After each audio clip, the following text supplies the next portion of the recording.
देखिए integration by parts कैसे होता है, ठीक है, मैथ्स में।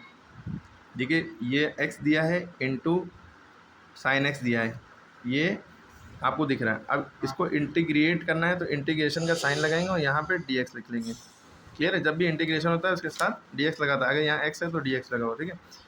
तो आप देख रहे हैं एक वेरिएबल है, एक ट्रिग्नोमेट्रिक टर्म है, ठीक है। और बीच में डॉट लगा, इसका मतलब प्रोडक्ट का निशान यानी मल्टीप्लाई है, ठीक है। आप डॉट लगाइए चाहे ना लगाइए, चिपका के लिख सकते हैं। तो इसको हम पहला टर्म मानते हैं, इसको हम दूसरा टर्म। अब यहाँ पर लिखेंगे यूजिंग इंटीग्रेशन बाय पार्ट्स। जब इंटीग्रेशन बाय पार्ट्स करते हैं तो कैसे करते हैं, देखिए पहला टर्म हम छोड़ देंगे, ऐसे ही उतार लेंगे। दूसरे टर्म को इंटीग्रेट करेंगे, इंटीग्रेशन का निशान है इसके आगे यहाँ पे आ जाएगा, ठीक है। और dx लगा देंगे साथ में क्योंकि इंटीग्रेशन लगाएं। फिर माइनस लगाएंगे, फिर होल इंटीग्रेशन लेंगे। होल इंटीग्रेशन जब लेंगे तो हमने जो टर्म छोड़ा था उसको हम डिफ्रेंशिएट करेंगे। क्या करेंगे? डिफ्रेंशिएट मतलब d/dx उस टर्म से पहले लिखेंगे, उस टर्म को ब्रैकेट में लिख लिए चाहे ना लिखिए, d/dx लगाएंगे, ठीक। मल्टीप्लाई करेंगे और फिर जिसका इंटीग्रेशन यहाँ पे हुआ था, यानी ये जो दूसरा टर्म था, उसी का इंटीग्रेशन फिर से करेंगे अंडर dx के, मतलब इस होल इंटीग्रेशन के अंदर ये काम होगा। पहले टर्म का डिफरेंशिएशन, दूसरे टर्म का इंटीग्रेशन, पहले टर्म का डिफरेंशिएशन, दूसरे टर्म का इंटीग्रेशन, ठीक है। हर सवाल में यही होगा जब बाय पार्ट्स लगाएंगे। क्लियर है?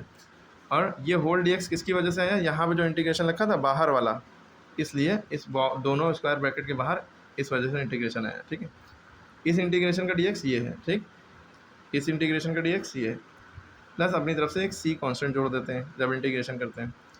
अब देखिए कैसे करेंगे, x का x लिख देंगे, इंटीग्रेशन ऑफ साइन x होता है माइनस का कॉज x, ये लिख लिया आपने। इंटीग्रेशन साइन x होता है माइनस कॉज x, और जब इंटीग्रेशन हटता है, जब इंटीग्रेशन हो जाता है तो dx भी हट जाता है, ठीक।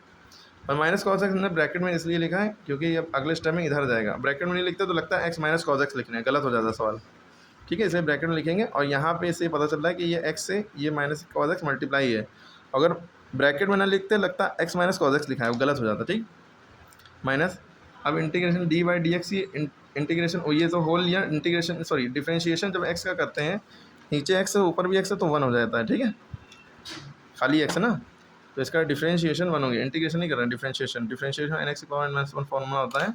Integration formula x⁻n+1 upon n+1 होता है, वो अलग चीज़ है, ठीक है। 1 हो गया, इंटू, यहाँ इंटू लगाए। इंटीग्रेशन ऑफ साइन x क्या होता है? माइनस का कॉज x। देखिए इंटीग्रेशन ऑफ साइन x क्या लिखा था? माइनस कॉज x ब्रैकेट में, यहाँ भी ब्रैकेट में, ठीक है। आगे c लिखा है, और dx जो है होल, ये जो स्क्वायर का ब्रैकेट है यहाँ 1 होना चाहिए, और ये बाहर वाला dx यहाँ पर लिखा रहा है, ठीक है। क्योंकि इसका इंटीग्रेशन हो गया, जैसे ही हो गया तो dx हट गया इसका, ये होल dx है ये वाले इंटीग्रेशन का।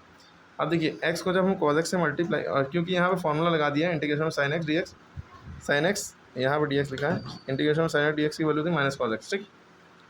अब देखिए जब हम cos x और x से मल्टीप्लाई करते हैं तो माइनस बाहर चला जाता है, हो जाता है x cos x माइनस। अब देखिए ये नहीं कि इंटीग्रेशन करने लगे, पहले इन दोनों को मल्टीप्लाई करेंगे, minus cos x into 1 minus cos x, और dx यहाँ लगा था, इंटीग्रेशन वाला लगा रहा।